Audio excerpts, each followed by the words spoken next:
వీక్షకులకు నమస్కారం. కోటీశ్వరరాలు ఒక చిన్న ఫన్నీగా ఉండే కథ చెప్తాను. నేను రాసిందే. అనగనగనగా ఒక గ్రామంలో స్కూల్లో పిల్లలున్నారు. ఆడపిల్లలు, చక్కగా మగపిల్లలు అందరూ. అందులో ముగ్గురు స్నేహితులున్నారు. చక్కగా మంచిగా ఉంటారన్నమాట. ప్రేమగా, ఆప్యాయంగా అక్క చెల్లెళ్ళలాగా ఉంటారు. ఈ ముగ్గురు స్నేహితులు కూడా ఒకరోజు గ్రామంలో తీర్థాలు, జాతరలు జరుగుతాయి కదా, వాటికి వెళ్తారు.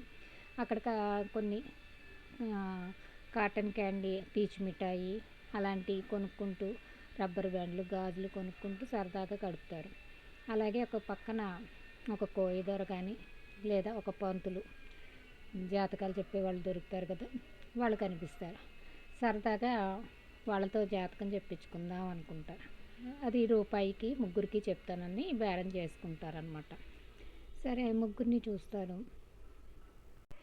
అప్పుడు అమ్మాయిలు ముగ్గురు కదా, కమల, అమల, విమల పెట్టుకుందాము.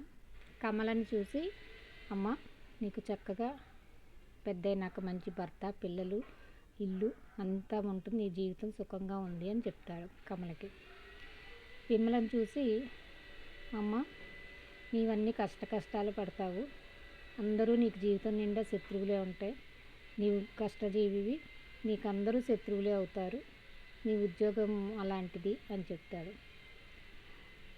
అమలను చూసి, నీకు జాతకానికేమ్మా చక్కటి జాతకం, ఇంకే ఉంది, కోటీశ్వరరాలువే నువ్వు, వెనక్కి తిరిగి చూసుకోక్కర్లేదని చెప్తారు. ఇలా చెప్పినాక రూపాయి ఇచ్చి వాళ్ళు వచ్చేసి ఇంకా అందరినీ ఒకళ్ళనొకళ్ళు ఆట పట్టించుకుంటూ ఉంటారు. అమలను చూసి, నీకు 5 కోట్లు వచ్చినాయి అనుకో, మా ఇద్దరికి చెరుకు 1 కోటి ఇస్తావా అని అడుగుతారు సరదాగా. పోన్లేనండి ఇస్తానంటే, నువ్వు ఇస్తావు బాగానే ఉంది, కానీ నీ భర్త, పిల్లలు, అత్త, మామ, అమ్మ, నాన్న ఒప్పుకోరు కదా అంటది. వాళ్ళ ఇష్టమేంటి, నా డబ్బులు, నా కోట్లు నేను నీకు ఇస్తాను అంటది. అలాగా అయితే అని నోట్బుక్లోంచి ఒక పేపర్ చింపి రాయించుకుంటారు. పెద్దయినాక, కోటీశ్వర్లు అయినాక ఈ మా కమలకి, విమలకి చెరుకు 1 కోటి ఇచ్చేటట్టు అని అమలతో సంతకం చేయించుకుని సరదాగా పెట్టుకుంటారు. అది వాళ్ళ చిన్ననాటి చక్కగా మరపురాని మధురమైన జ్ఞాపక చిహ్నంగా దాచుకుంటారనమాట. ముగ్గురు 3 కాగితాల్లో రాసుకుని ముగ్గురు ఆ సంఘటన, అంటే ఈరోజు పంతులు ఏం చెప్పాడు, ఎవరేం చేస్తారని అన్నీ రాసుకుని డేట్ వేసుకుని సంతకాలు పెట్టుకుని 3 కాగితాలు తీసుకుంటారు వాళ్ళ స్నేహానికి కానుక.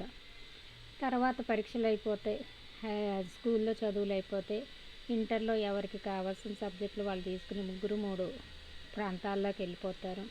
తర్వాత కాలేజీలు, తర్వాత మ్యారేజీలు, కాలం గిర్రున తిరిగిపోతుంది. ఒక 25-30 ఏళ్ళ వరకు తిరిగిపోతుంది. అప్పుడప్పుడు క్షేమ సమాచారాల గురించి ఒకరికొకరికి కుదరవన్నమాట. ఎవరి ఉద్యోగ బాధ్యతలు వాళ్ళవి, ఎవరి వాళ్ళవి కుటుంబ బాధ్యతలు ఇదే కుదరవు. గ్రామంలో పూర్వ విద్యార్థుల సమ్మేళనం ఉందని చెప్పి అందరినీ ఆహ్వానించడం జరుగుతుంది. అప్పుడు కమల, అమల, విమల ముగ్గురు కూడా వెళ్తారు. ముగ్గురు పూర్వ విద్యార్థుల సమ్మేళనం కలుసుకుని చాలా ఆనందంగా గడుపుతారు, హ్యాపీగా ఉంటారు. అందులో అమల రాసిచ్చిన కాగితాన్ని తీసుకుని ముగ్గురు కూడా వస్తారనమాట. ముగ్గురికి దగ్గర ఉన్నాయి కాబట్టి 3 కాగితాలు తీసుకుని వస్తారు. అది చూసి ఫస్ట్ కమల్ని అడుగుతారు, ఏమిటి నీది ఎలాగుంది ఏమిటి అని. ఏముంది, పంతులు చెప్పినట్టే అయ్యింది, మా ఆయన నన్ను ఉద్యోగం సద్యోగం వద్దు, ఇంట్లో పిల్లల్ని చూసుకున్నారు. అలా కాదు అంటే చెప్పారు, ఇంట్లో వంట మనిషికి, పని మనిషికి, ఇంటికి కాపలా ఉన్నందుకు సెక్యూరిటీ గార్డుకి, పిల్లలకి కేర్ టేకరు, అలాగే పిల్లలకి ట్యూషన్స్ అవి చెప్పినందుకు ఎంత డబ్బులు ఇవ్వాలి, దాని బదులు నువ్వు ఇంట్లోనే ప్రశాంతంగా ఉండి పిల్లల్ని పెంచుతూ ఉండు, నేను బయట సంపాదించుకొస్తానని. మరి నాకు అవసరానికి డబ్బులు ఖర్చులు అంటే మా ఆయన జీతం అంతా తెచ్చి నా చేతిలో పెడతారు. ఇద్దరం కలిసి కూర్చుని ఖర్చులన్నీ లెక్కలేసుకుని కావాల్సినంత తీసి పొదుపు కూడా చేసుకుంటూ సంసారం సుఖంగా హాయిగా సాగిపోతుంది అంటది.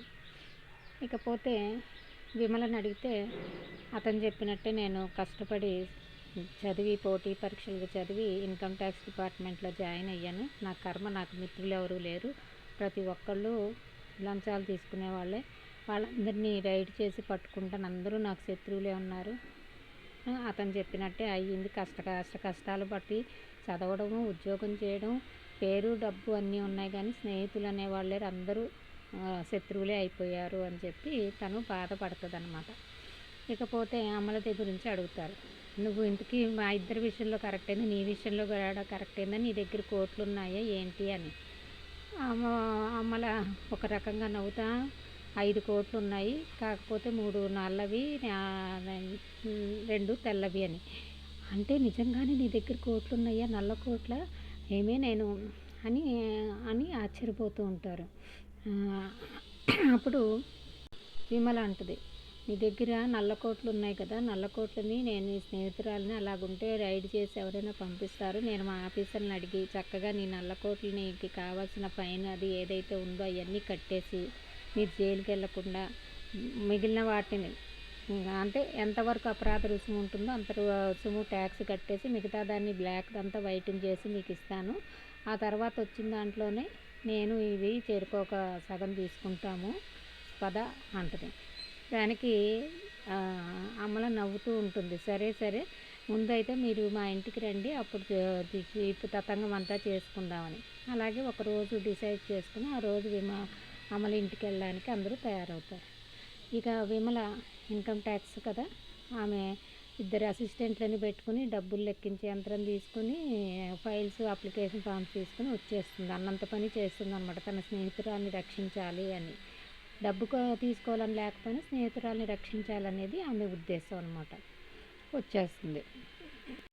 వాళ్ళ ఇల్లు కూడా చక్కగా ఉంటుంది, 3 బెడ్రూమ్స్తో ఉంటుంది. పొందిగ్గా ఎక్కడ వస్తువులు అక్కడ సోఫాలు అయ్యి మరీ అంత ఖరీదు ఉండవు, అలాగని తక్కువ లేదు, ఉన్నంతలో మంచిగానే పొందికగా ముద్దుగా అమర్చుకుని ఉంటారనమాట.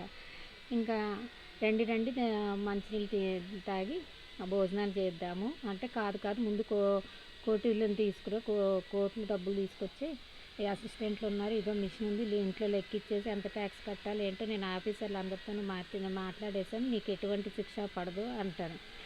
ఇది అమల నవ్వుతుంది. నవ్వి సరే తర్వాత చూద్దాం, ముందు భోజనం చేద్దాం అంటే కాదు ముందు ఇది అని. తప్పదా అని అడుగుద్ది. తప్పదు అంటాడు. సరే అయితే ఉండండి అని బెడ్రూమ్లోకి వెళ్ళి ఒక దుమ్ము కొట్టుకున్న ఒక సూట్ కేసుని లాక్కుంటూ వస్తుంది. ఓహో, డబ్బులన్నీ సూట్ కేసులో పెట్టి ఎవరికి అనుమానం రాకుండా దుమ్ము కొట్టిచ్చేసుకున్నారు అనుకుంటారు. వచ్చి ఇదిగో అని కోటుని ఓపెన్ చేస్తుంది. ఆ ఓపెన్ చేసినప్పుడు మరి అందులో వచ్చిన దాన్ని చూసి చాలా ఆశ్చర్యపోతారనమాట. ఒక్క క్షణం ఇక్కడ కథ ఆపి ఆ సూట్ కేసులో ఏముందో అనేది మీరు గెస్ చేయగలిగితే చేసి ఆలోచించండి, ఎంత డబ్బు ఉంది ఏంటి అనేది. తర్వాత ఈ కథను వినండి. ఆ సూట్ కేసుని చూడంగానే అసిస్టెంట్లకి సైగ చేస్తే వాళ్ళు వెళ్ళి కష్టపడి దుమ్ము దులిపేసి సూట్ కేసులు ఓపెన్ చేస్తారు కదా, అందులోంచి నల్లగా నిగనిగలాడుతూ 3 నల్ల కోట్లు అంటే మన ఒంటి మీద వేసుకుంటాం కదా, అలాంటి 3 కోట్లు వస్తాయి.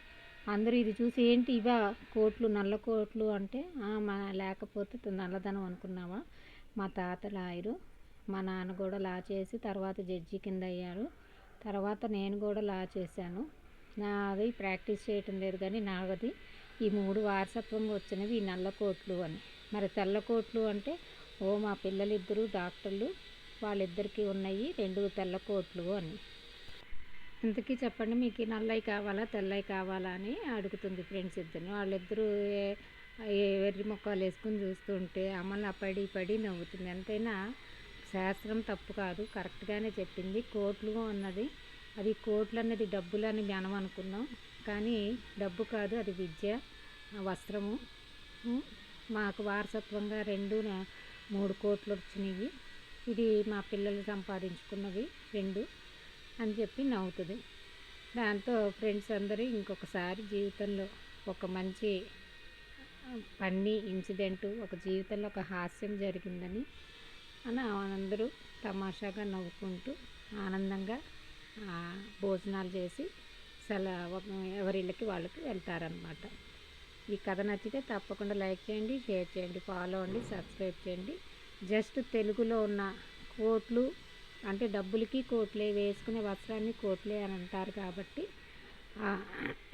దాని తెలుగులో ఉన్న భాషలో ఉన్న ఆ చిన్న పదంలో ఉన్న తేడాతో భావాన్ని బట్టి అది అర్థం చేసుకొని దాని మీద ఈ కథ రాశాను.